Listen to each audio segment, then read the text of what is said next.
hope you all are doing well.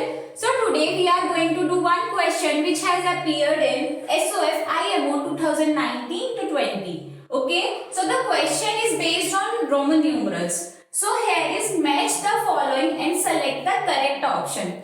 You have column A and you have column B and you have to match these columns correctly. Okay, here are four options according to this. You can see it and here is the chart of values जो आपको याद करना पड़ेगा. यहाँ पे अभी फिलहाल मैंने लिखा हुआ है. You can see it. Okay, so first of all हम पी क्यू आर एस से स्टार्ट करेंगे एंड देखेंगे हमें फर्स्ट सेकंड थर्ड फोर्थ में क्या वैल्यूज रेस्पेक्टिवली मिलती जाती है by using this.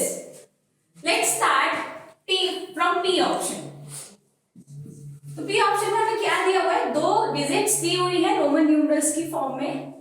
First C D V and second C L X. Okay, तो हमें क्या करना होगा? पहले हमें इसको न्यूमेरिक फॉर्म में लिखना होगा, देन हमें ये ऑपरेशन अप्लाई करना पड़ेगा प्लस का. तो अब हम करते हैं यहाँ पे इसको न्यूमेरिक फॉर्म में चेंज. कैसे करते हैं? रोमन न्यूमरल्स में हम ऑपरेशंस को यूज करते हैं. लाइक अगर यहाँ पे सी की वैल्यू हमारी कितनी है 100 एंड डी की वैल्यू होती है हमारी 500, तो हमें ये सब्ट्रैक्शन रूल यहाँ पे पता है कि 500 जो बड़ी डिजिट होती है अगर उसके लेफ्ट में कोई डिजिट है तो हम उसको सब्ट्रैक्ट करते हैं. तो हम इसको कैसे लिखेंगे? 500 minus 100.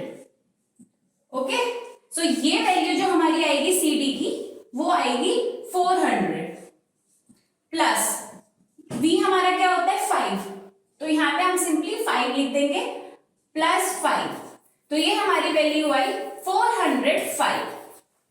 Okay, now second one C L X. अब हम इसमें देखते हैं 1 बाय 1 वैल्यूज. सी की वैल्यू होती है 100, एल की वैल्यू होती है 50.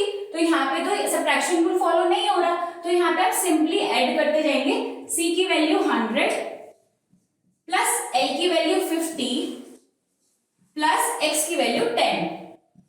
ठीक है, तो 50 प्लस 10 60 एंड प्लस 100 ये हमारा आया 160. ठीक है, अब यहाँ पे देखो हम दोनों ही नंबर्स को क्या कर रहे हैं? ऐड कर रहे हैं. तो यहाँ पे हमें सिमिलरली ऐड करना है 405 प्लस 160, तो ये हमारा आया 565. बट आप देखोगे कि जो कॉलम बी है उसमें भी रोमन न्यूमरल्स की फॉर्म में है. ठीक है, so you need to convert this number into the Roman numerals. फिर से हम करते हैं. अब हम इसको 565 को कैसे ब्रेक कर सकते हैं?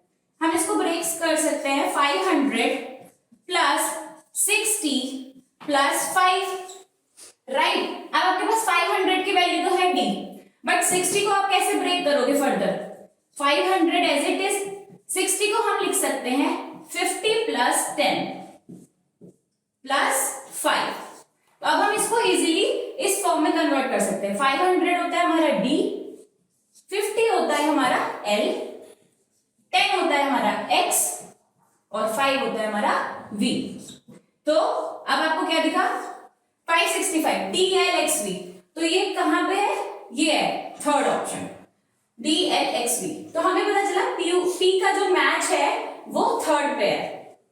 ओके, तो यहां से हमने फर्स्ट का निकाल लिया. सिमिलरली अब हम Q पे जाएंगे. Q के लिए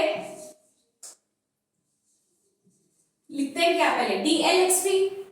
अब यहां से आपको थोड़ा सा अपना कॉमन सेंस यूज करना है. DLXV की अभी आपने यहाँ पे वैल्यू निकाली है. ठीक है, तो आपको वापस इतना सारा प्रोसीजर फॉलो करने की कोई जरूरत नहीं है. DLXV हम डायरेक्ट लिख सकते हैं 565. Okay, now minus XLV. XLV को पहले हम कन्वर्ट करते हैं. सेम यहाँ पे सब्ट्रैक्शन रूल फॉलो हो रहा है because x is 10 and l is 50.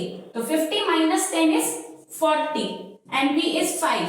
So it is 45. अब हमें इन दोनों क्वांटिटीज को सब्ट्रैक्ट करना है. ठीक है, 565 minus 45, this would be 520. You will get 520. Now again we will convert this number into the Roman numerals. So 520 को हम कैसे ब्रेक करेंगे? 520 को हम ब्रेक करेंगे 500 प्लस 20 एंड 20 को हम 10 प्लस 10 कर सकते हैं. ओके, सो हम इसको डायरेक्ट लिखेंगे 500 is D and 10 and 10 XX। तो हमारा ये आया सेकंड का। Q का हमारा है DXX which is this one. ठीक है, सो हम मार्कर चेंज कर लेते हैं कैसे चल रही है।